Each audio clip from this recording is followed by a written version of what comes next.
Hey everybody, welcome back to Rewind GenX podcast with Matt and Allie. I'm Matt. And I'm Allie. So today's kind of like a special edition of the show. We don't normally do movies in the 2000s. We did make a couple exceptions for The Grinch and for Gladiator.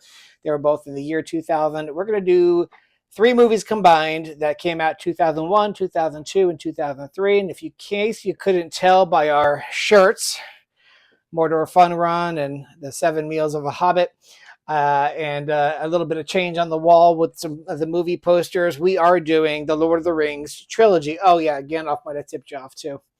So yeah, we're going to do the whole trilogy combined into one episode. So the history of this is that Allie was always never wanted to watch. I was a hater. She was a hater. She got into Star Wars. She got into Marvel. She got into Indy. She wouldn't get into Lord of the Rings. One time she tried to watch Fellowship for me. She did watch Fellowship a few years ago. It was for Father's Day. Father's Day, and she was bored. And what happened is they decided to release the trilogy in the theaters, extended edition, as a 25th anniversary of the first movie's release. And I sent her the advertisement for it, kind of just like, hey. And she actually responded with, okay, fine, I'll go. And I was like, I couldn't believe it, but I was so excited. So she went and we did it. And now we're going to do a special edition episode with all 3 movies combined. Right. So we'll see if things have changed, if I'm still a hater. Yeah. We'll see. So we're not going over a synopsis this time around. Right. We'll do a quick casting call and at the end, a quick fun facts. But in the middle, we're actually going to do, I have like 12 questions that I have come up with that I'm going to ask her about the movie, how she felt about it, really. So that's how we're going to do this particular episode of Rewind GenX podcast. So we will quickly show a snippet of the video, the trailer. Okay. The weapon of the enemy has been found. Bring me back this mighty gift. Carry the fate of us all, little one. You cannot pass! The world of men shall fall. You know the way to Mordor. This is my power. Yeah. So there you go. That was just a little snippet of the movies. So now I guess we just probably jump to a real quick episode of Casting Call. Yeah. So there you go. So Casting Call, first I'm just going to bring out that there was a few unknowns. In fact, a lot of unknowns in this movie. So some of the key unknown and breakthrough performances, first off, especially when it comes to breakthrough performances, Orlando Bloom. So as Legolas, literally his first major role, graduating from drama school just before casting. And this movie definitely put him on the map and turned him into a movie star. 100% made him a movie star. And yeah, I mean, honestly, all the dudes wanted to be Legolas. You know, it was either Aragorn or Legolas, and all the girls wanted to, be with Aragorn or Legolas. So they were pretty awesome. Some other unknowns were Dominic Monaghan as Merry. He had not done any major film before this. Billy Boyd as Pippin. He was largely unknown with limited film experience.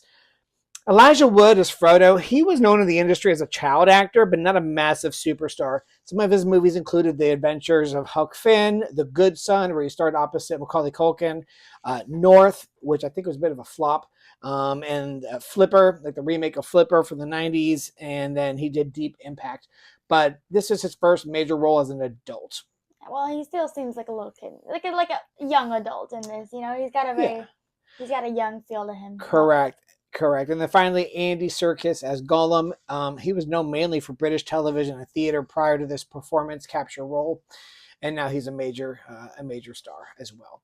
Yeah. He's directing, he's doing regular acting, he's doing performance capture acting a lot, and he's narrating amazingly. He narrates the Lord of the Rings trilogy books, audiobooks, and he's so good. You were mentioning that. Yeah, he's really amazing. Just a very talented very talented man. So some of the established actors in the cast: Sean Austin, who plays Samwise Gamgee.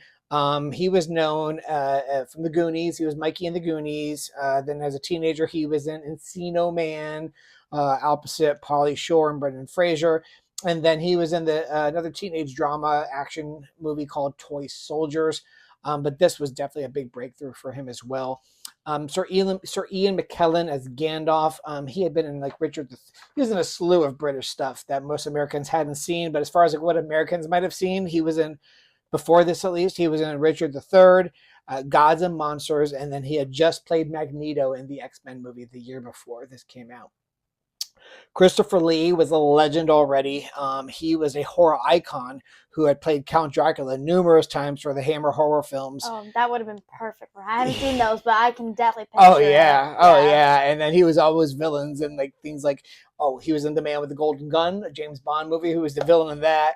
He was a villain in The Wicker Man. And after this, he would also play another villain. That's where I know him from. Count Dooku in the Star Wars prequel movies. So he's amazing.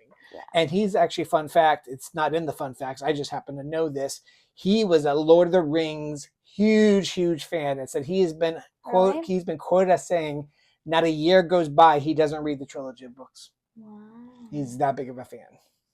That's good. That's great. Yeah. So I'm sure it was just a dream come true for him to be in this. Yeah, definitely. Ian Holm was Bilbo.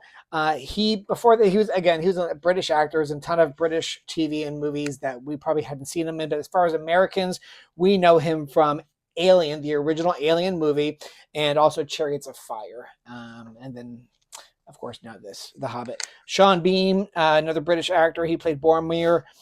He was known for the TV series Sharp, which I'd never heard of, honestly, but I think it was a British show.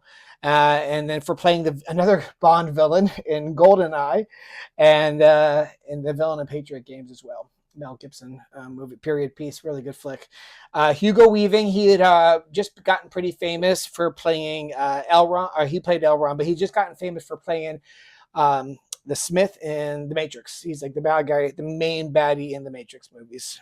Bad guy. Yeah, baddie. I like to say baddie. That's not, no, you can't say that. That means that's like a positive thing now. Oh, it is? Yeah, baddie is like a hot girl. Oh, okay. So he's a bad guy. Sorry. Not a baddie. Okay.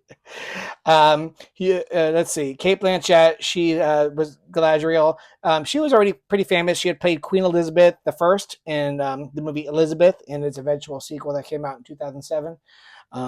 So she was already well known. Bernard Hill as Theoden.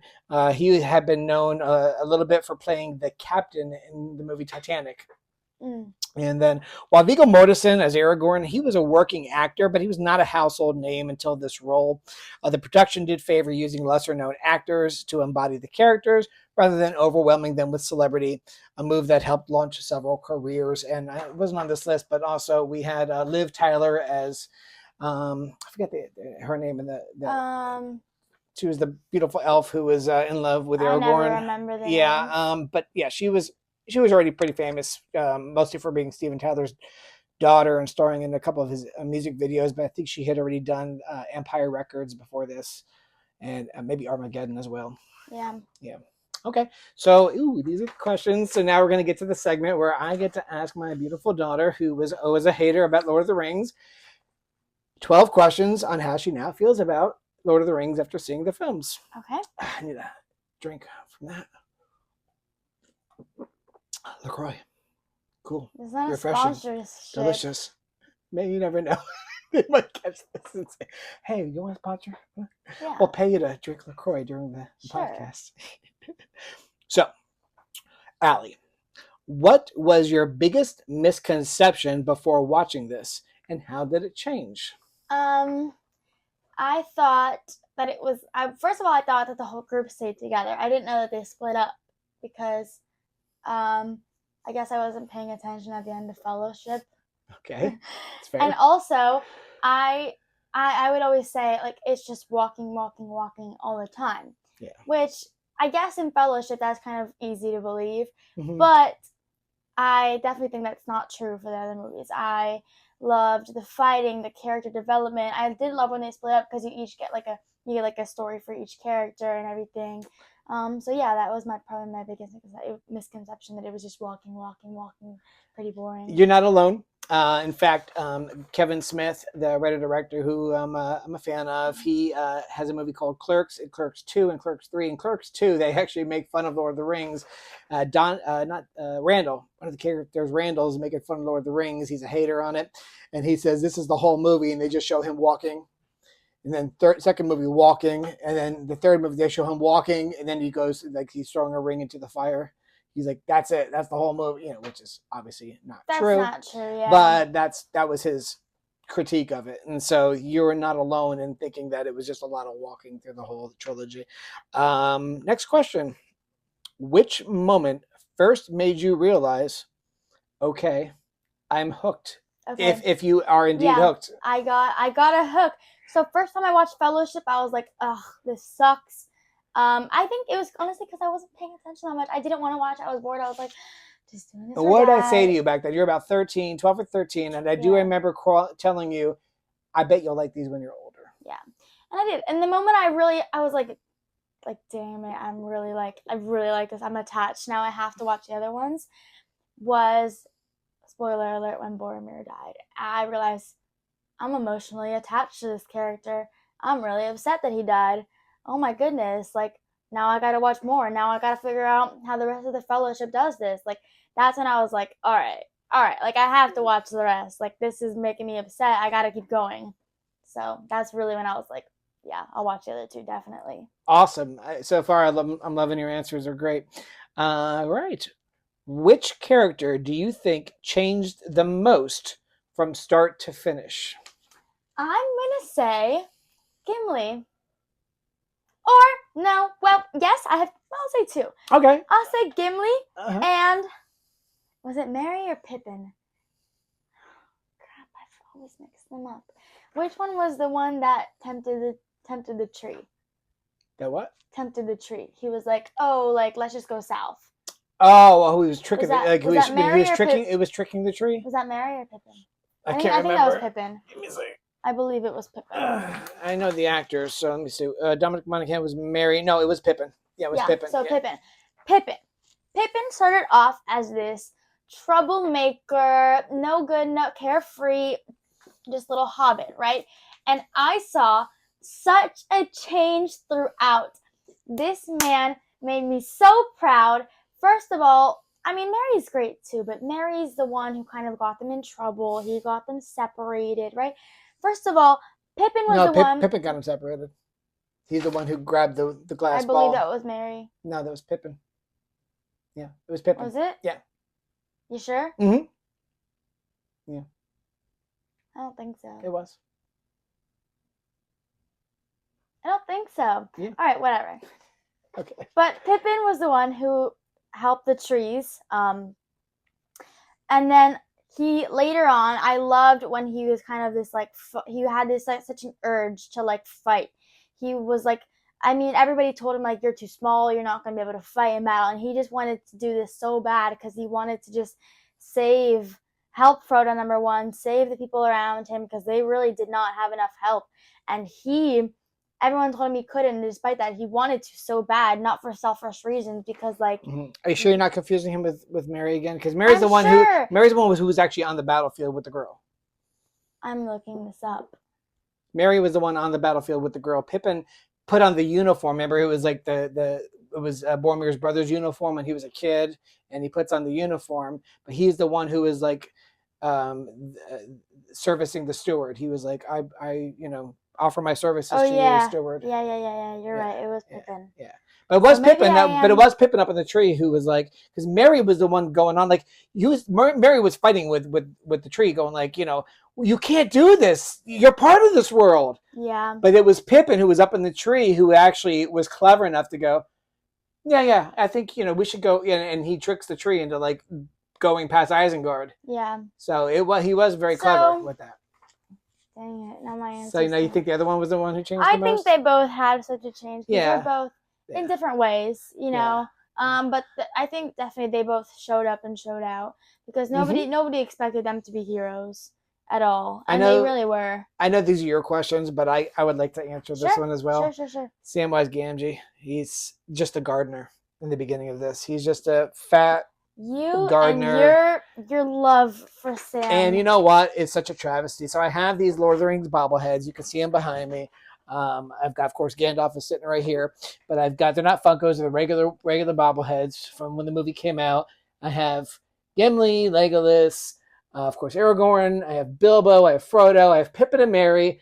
I have Gollum up there. And then I don't have Samwise. I can't find him anywhere. So if you know anyone who has a Samwise Gamgee bobblehead, the real bobblehead, not the Funko Pop, come on, comment, let me know. I'll buy it if it's reasonable.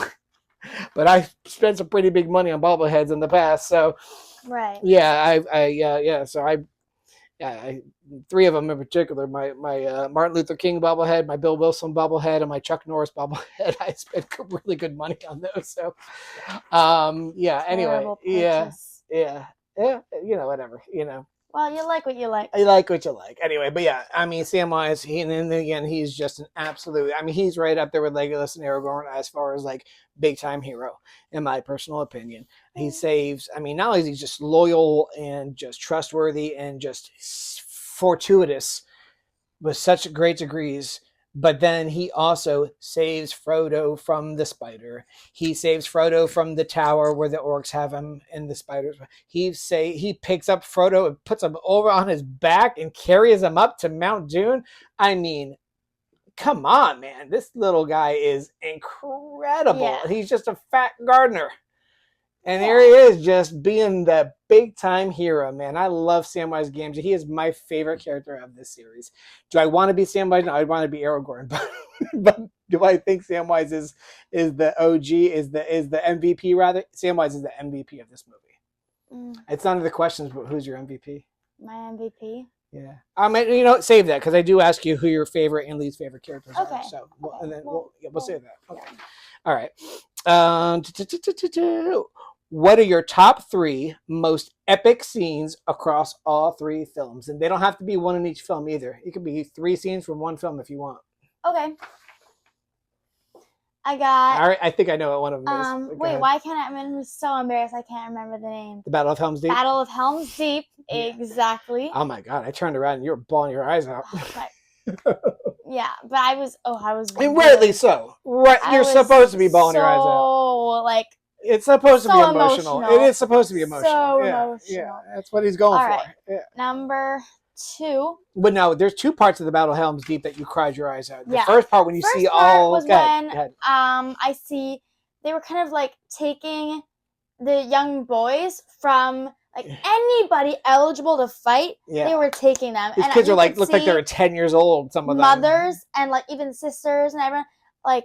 They're like scared. They're sad. It is so emotional. Yeah. Oh my goodness. And then really old men too. Oh my gosh. Like so putting on sad. Chainmail. Yes. It's like, it's heartbreaking, right? So heartbreaking. But then also you cried. But you cried tears of again. I kind of cried tears of, I guess, happiness elation, is the right right? word, Yeah. But like hope, like strength, I guess. Yeah. When Gandalf showed up with the... No, before that. You said when the elves showed up. When the elves showed up. Yeah. Yes. That's when I was like, let's go.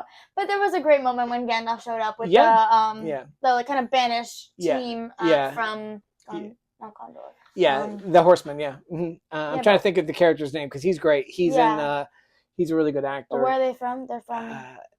he was cousins with... he was the king's nephew. Yeah, and, of what? Not Gondor, but where's your map? Hold on. It's the Horseman. Rohan. He was the Riders of Rohan. Yeah. So Battle of Helm's Deep. My goodness. Obviously, I think like final scene, like Frodo, like no, okay. I'm gonna go with when Aragorn is like for Frodo, like that. Oh yeah! Wow, so powerful. Good, so powerful. And then a third one. Because they're just surrounded. Yeah, and they know they're gonna die. They're gonna die. They're gonna die. And he's like, "Let's just give it all we got for Frodo. Whatever. Let's just hold them off as long as we can to give Frodo enough of a chance to maybe save the world because we're going down." Yeah. But maybe we can save the world if we hold these guys long enough to get Frodo the chance to get that ring in the pit of fire. Oh, and he just turns to the men and he just whispers it for Frodo. Yeah. And Boom. then maybe this one wasn't as epic, but this is a line that like I was so excited for, and it like shakes me to my core because it's such a sacrifice as well. Okay. And it's in the first movie, so Okay. I actually do have 111. All right. And it is in the caves, and everybody's made it across the bridge except for Gandalf. And there's this big demon, and it's like The Balrog. the Balrog, Yeah. and it's like that is massive. No one's gonna be able to defeat that. Yeah. Gandalf, let's go get out of here. Yeah. And he's like, I got this. And that huge line is just perfectly delivered of like, you shall not pass. And then we Say it again. You shall not pass. Yeah, it's pretty awesome. Yeah, it's pretty And epic. he just boom, sacrifice, and he's like, go, you fools. Yeah. That was Good epic. choices. Epic. Good choices. Good choices. I can see that you are you really embrace this, and yeah, you're definitely ticking off some of the best moments of this trilogy. So I'm impressed. All right. Which minor character do you wish had more screen time? Minor character with more screen time. Or you could just say which character do you wish had more screen time. I mean, they're assuming it's a minor character because the major characters probably had a lot of screen time. So Yeah. I feel like I wanted a little bit more with Aragorn and his elf. What was her name? Oh yeah. Gosh, what was her name? name? Or just her in general. Yeah. She's super cool, and I feel like she's very cool. underappreciated. She's like very like underrated hero in this, a very underrated character. Mm-hmm. She's great, and I feel like a lot of times she's just depicted as like the daughter of the king elf or whatever. But she's really cool. She's a really good like rider. She's a sacrificial. She's a good character, and I love her. Arwen. I feel like Arwen. Yeah. Yeah. It's Arwen and Arwen. That's what it is. Yeah. Arwen's the blonde one. Yeah. And I just feel like she's really cool, and I feel like I would have liked to see her maybe a little bit more in action. I agree. In fact, she's a pretty minor character in the books, though. In fact, she's not even the one who rides Frodo to safety like she does in the first movie. Yeah. It's another elf that does that, a male elf. So I think I would have. So liked they her. actually gave her a bigger role for the film. Yeah. Than out of the books. But I agree, she's a great character, and I would have liked to see more of her too. I love when she's like when she crosses over the river and she tricks the nine riders into crossing over. She's and like, then floods them. Yeah. Come and take him if you can or whatever. You know, she's like, come and claim him or whatever. Claim him. Yeah. And it's just good. It's really probably good. one of my only complaints about the whole trilogy, which I feel like is understandable for the time, is like the lack of like female heroes or like empowerment, which I think that Arwen, the blonde one, she definitely makes up for it a lot. She does. Just leave it. Okay. It's fine. Yeah.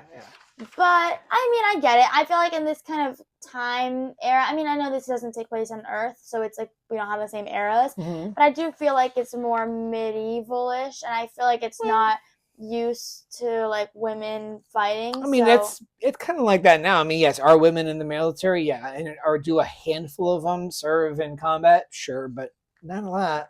But I do feel that in this situation, I feel like a lot of women in today's day would have stepped up. You know, like if your city is going to battle, if the end of the world is on the line. I feel like you're just like pushing these women into a cave with children. I feel like they could have been more useful. But I get it. I understand why they're not, because they have this kind of mentality. Women and children are not to fight, and that's that's just the way it is at that time, or So, but I loved Arwen and her moment with she's I am great. no man. Love that. So great. Yeah, I agree. It was pretty great. You know, the whole, and that's straight out of the book. So so that's pretty amazing, because these books were written.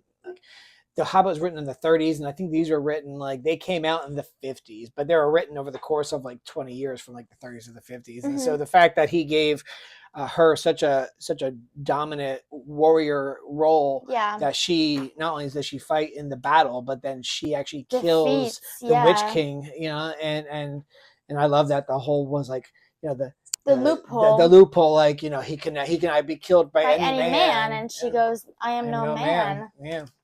Awesome. So, what's one thing you would change if you could without angering fandom? I feel feel like I kind of just said it. I feel like I would have liked a little I bit. think you kind of just did too. Yeah. Yeah. Have a little more female badasses. Yeah. Yeah. Okay. I don't think that would anger many people. I don't think so either, especially with the elves, because clearly, like, even the women elves are pretty amazing. Right. So Right. I just feel like maybe like the humans could have had the same equivalent because obviously the elves feel like women can fight. So you'll like the Hobbit movies are good. Don't expect them to be the Lord of the Rings because they can't just They're compete. different, You know, yeah. they're stretching out a 300-page book over like 3 movies. It's a bit. And granted, a lot of stuff in the book takes place in the background. Like they don't talk about it. Like the Battle of 5 Armies is one line in the book, but like they make a whole movie almost out of it. And then there's a lot of stuff going on behind the scenes, in the book, and they show it in the movie to stretch it out. But again, it could have easily been 2 films done easily. They stretch it out a little too much, but it's still worth watching. The acting's great, the sets are great, everything's beautiful, special effects, and it's still filmed by Peter Jackson in New Zealand, and it's worth watching. Yeah. One of the things you'll like about it is they do have a character in there who's a female elf, and she's a made-up character. She's not in the books. But she's played by Evangeline Lilly, famous for the TV show Lost and for playing the Wasp in the Marvel Cinematic Universe. Mm-hmm. And she kicks major butt in those movies. Her and Legolas are like a thing. They're like a duo, man. They're just kicking butt, the two of them. It's pretty cool. Yeah. Anyway, does the trilogy still hold up today, or does it show its age? Oh, I think it holds up. Yeah. I think especially because it takes place in another world, another universe, it doesn't really have a sort of age. I think the special effects was something that could age it potentially, don't. Yeah, I think I the agree. special effects hold up. I think they also hold up, and I think it helps that most of the special effects are creatures you've never seen before. Right, like, so it's not like comparable to like modern. Yeah, it's like Jurassic Park, right?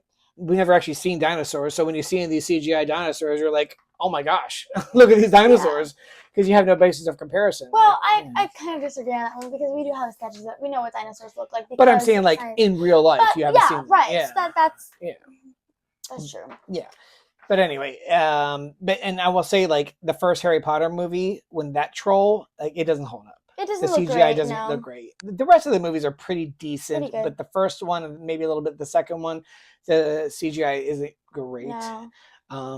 But this came out around the same era, so it could have easily had that same problem, but it didn't. I thought it held up quite well. Yeah. All right, great. If you had to introduce a skeptic, what's your elevator pitch now? Sorry, what does that mean? Your elevator pitch? I don't know. Your elevator pitch would be like, well, okay, what's a skeptic, first of all? Somebody who's like, I don't want to watch that. That looks stupid. If you had to introduce a skeptic, what's my pitch, basically? Yeah. You never heard the term elevator pitch? Yeah, well, clearly you haven't either. No, I have. I just don't know how to exactly explain it.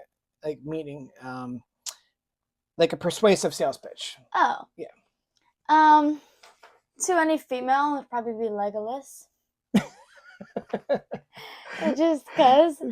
Just watch it because one of the characters is hot. Listen, a lot of girls went to see Aquaman just for Jason Momoa, so. Okay. It's not a bad pitch, I'd say. All right. What about guys? For guys, fighting. I mean, I just don't think there's a lot of people who are like against it. Uh-huh. But I mean, if someone. What about one of your friends? When one of your friends was like, "Oh my God, you watched that with your dad? Like that looks terrible."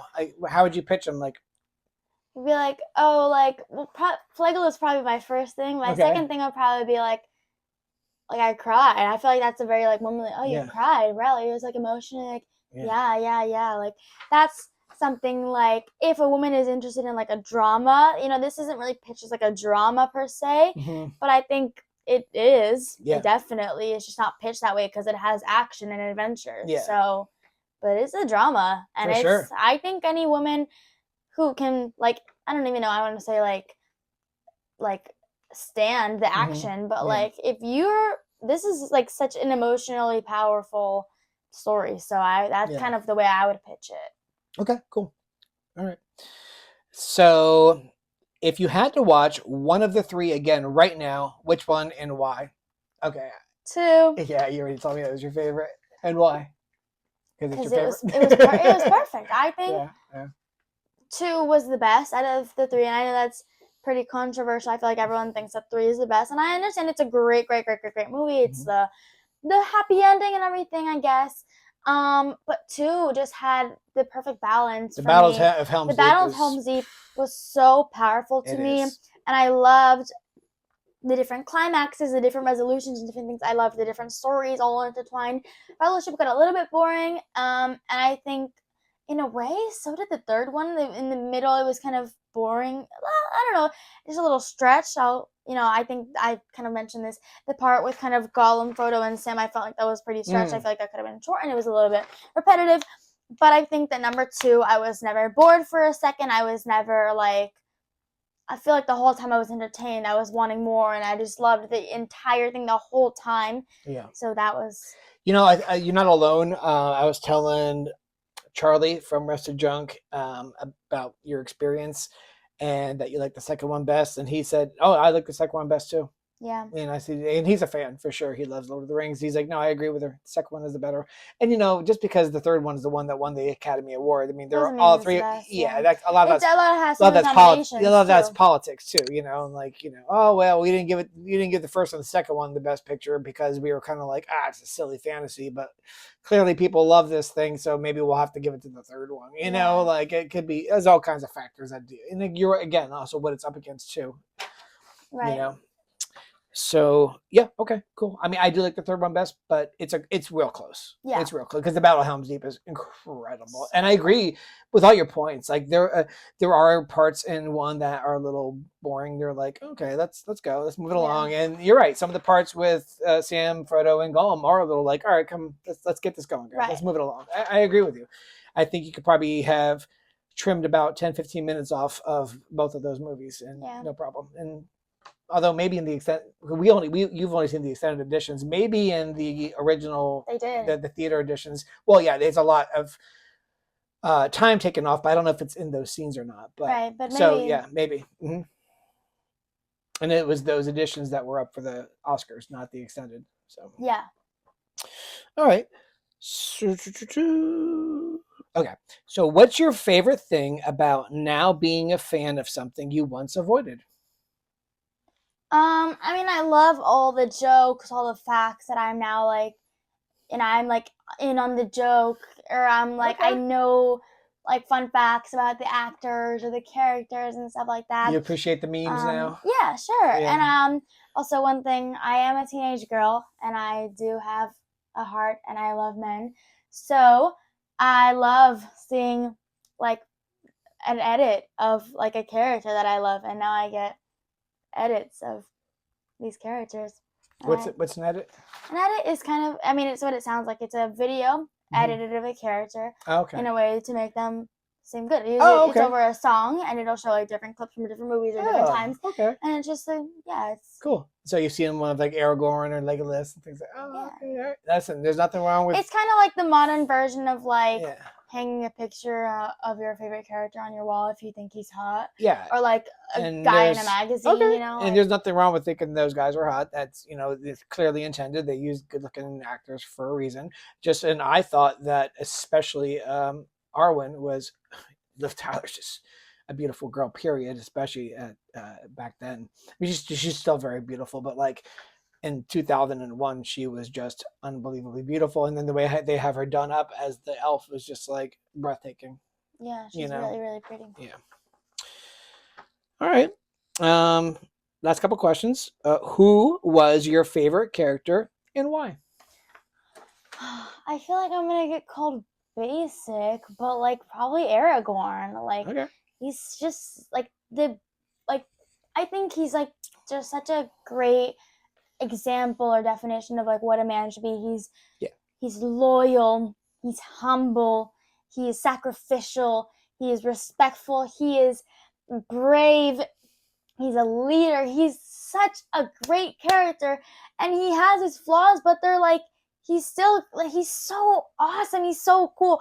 And like Legolas has my heart. Like he's the hotter one in my opinion, and like has a cooler fight scenes too. He has cooler fights. He's a cooler fighter. He's like he's just cooler in my opinion. But Aragorn is just such a great guy, and I feel like that character wise, he's the man. Yeah, I mean, if I had to pick one character who's like, who do you want to be? It's Aragorn, no doubt about it. Yeah. I mean, yeah, granted, Legolas, especially in the Battle of Helm's Deep, when he like goes down those stairs on the sled or on the shield, Yeah. it's almost like he's skating or whatever, and he's just firing off arrow after arrow after arrow as he's just sliding down the stairs. Ugh, How cool is that, right? so cool. And then in the third movie, when he like takes down the whole Oliphant and all the people on it, he's just swinging and jumping and climbing and just it's incredible, right? Yeah, What a great it's scene. so cool. But as cool as Legolas is, I want to be Aragorn. Yeah. And as much as I think Sam is the MVP and the biggest happy surprise and what a, it definitely had the biggest transformation out of anybody. I don't want to be Samwise. I want to be Aragorn. Yeah. I want to be Aragorn, right? So I get it. So I don't think it's basic at all. I think it's pretty reasonable and understandable. I mean, basic because like a lot of people like Aragorn, you know, but there's a good reason for that. Rightfully so, because he's my favorite. Yeah. Cool. Who was your least favorite character?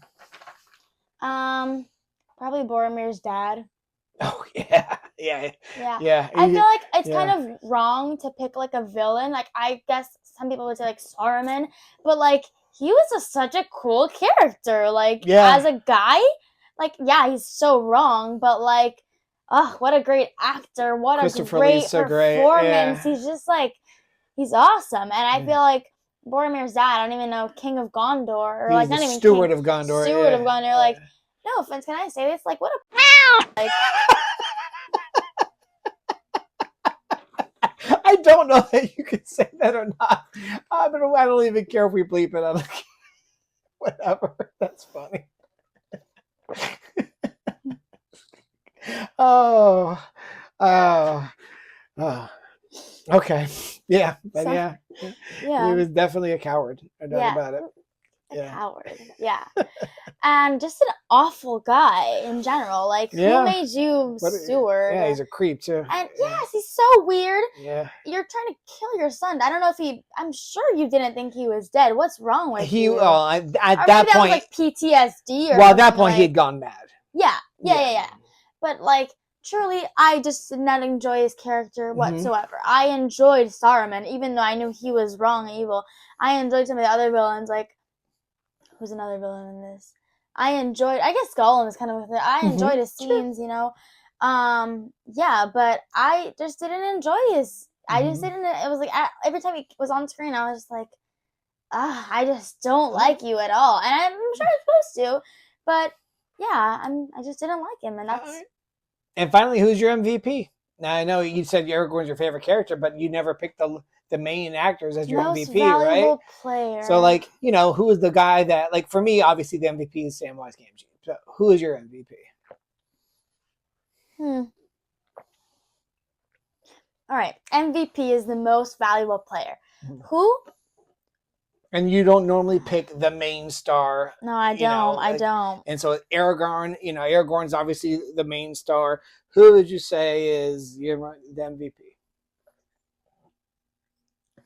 Legolas? Yeah. For you, I definitely think so. Because he wasn't like he's like one of the main cast, but he's definitely not like top 3 or even top 4. Like that would be Gandalf, Frodo, Aragorn, Gimli and Legolas. So like they're in the main 9, but they're not the main like. But I think he showed up so much. I feel like. Oh yeah. I just love his fighting so much. I love his fighting. He's such a good fighter, and I feel like a lot of these characters have like a moment of weakness, and I feel like he's just always a good guy. He's always a good guy. Yeah. A lot of these characters have like a lot. Like Boromir. And I feel like all these. Pippin has a moment of weakness. Frodo, big time. Frodo definitely like.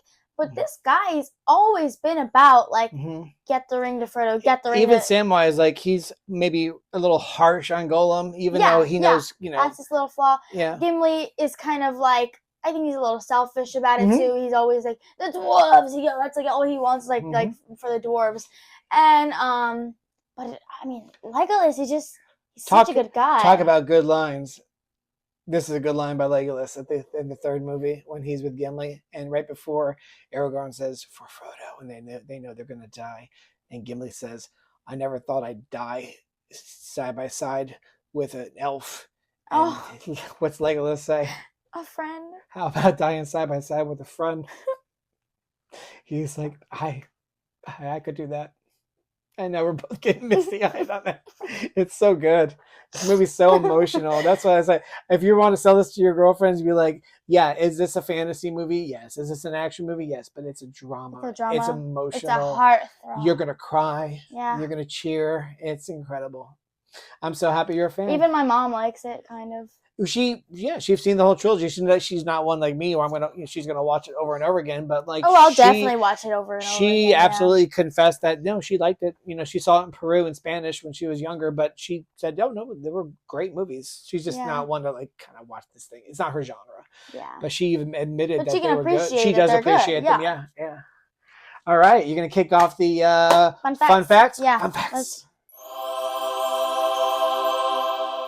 Speed run. All right. So, the production and behind the scenes. Simultaneous shooting. So all 3 films were shot at the same time in New Zealand over a 14-month.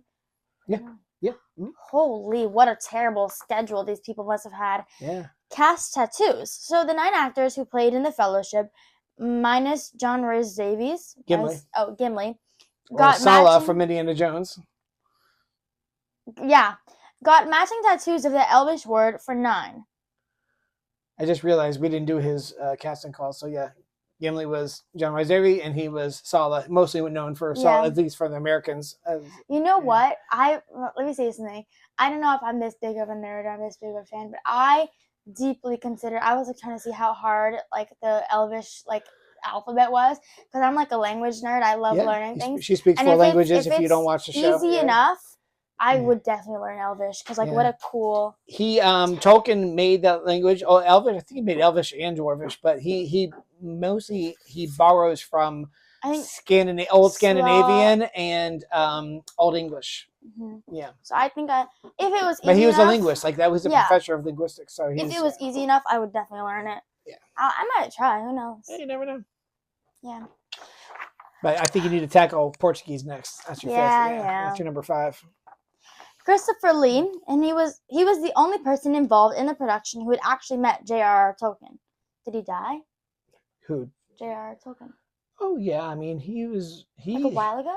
Yeah, before this filming. Oh yeah, for sure. Like he was born in like 1899 or 1900. Wow. Because I know he was like 18 or 19 years old, serving in the trenches of World War I, which is like 1918. Mm-hmm. Him and C.S. Lewis both served in the trenches.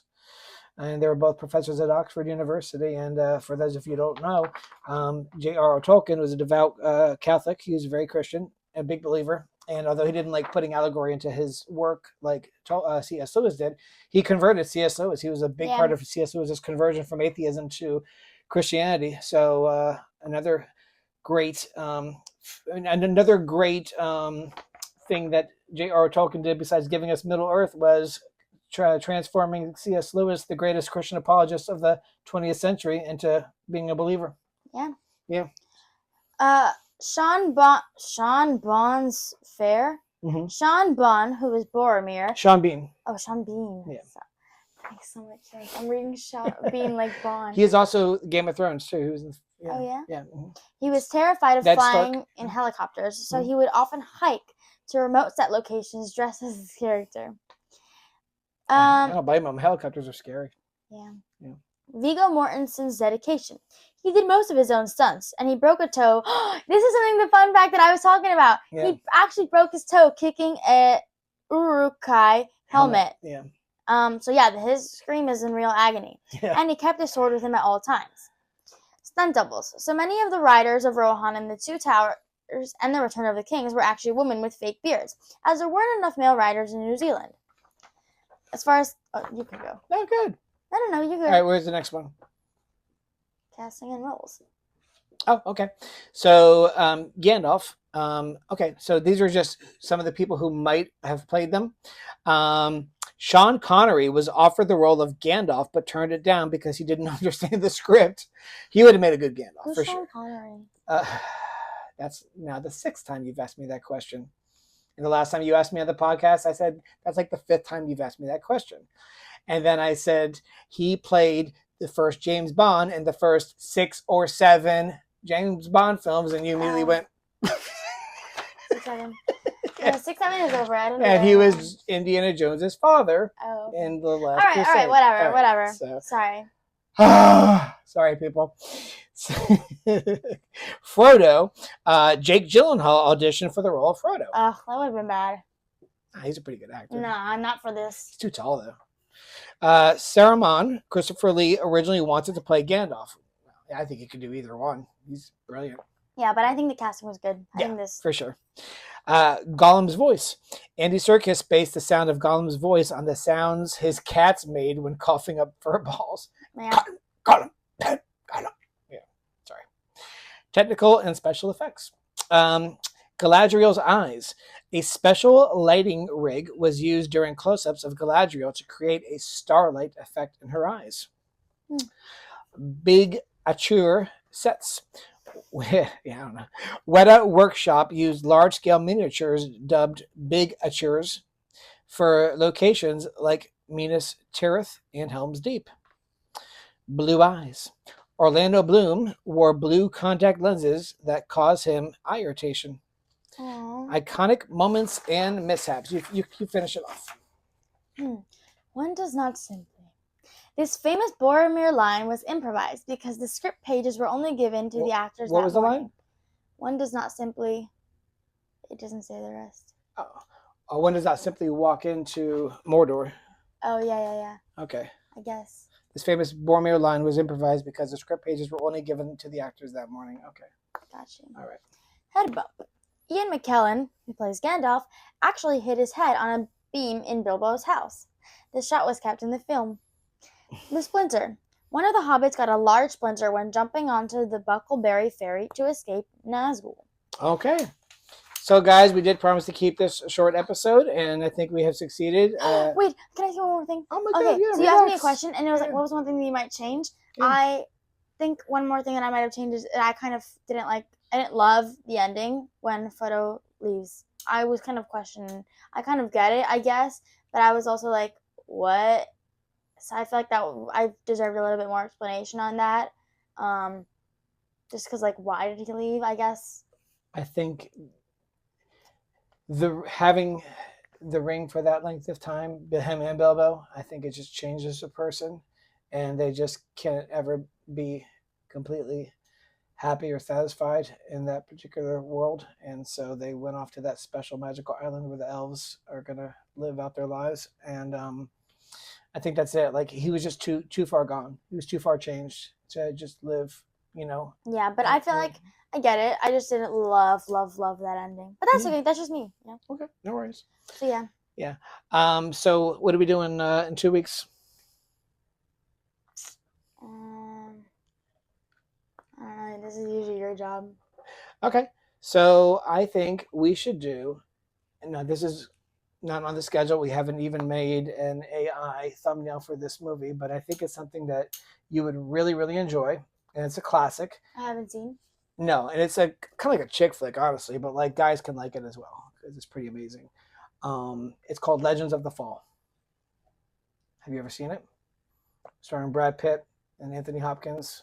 No, I haven't. It's a pretty amazing movie, and I think you're gonna like it. We could probably watch that one with Mom because she'll watch it anytime. Sure, let's see. Yeah. Okay. Let's do that. So let's do Legends of the Fall. It's definitely not in our normal zeitgeist, if you will. That's actually, I use that word improperly. Yeah.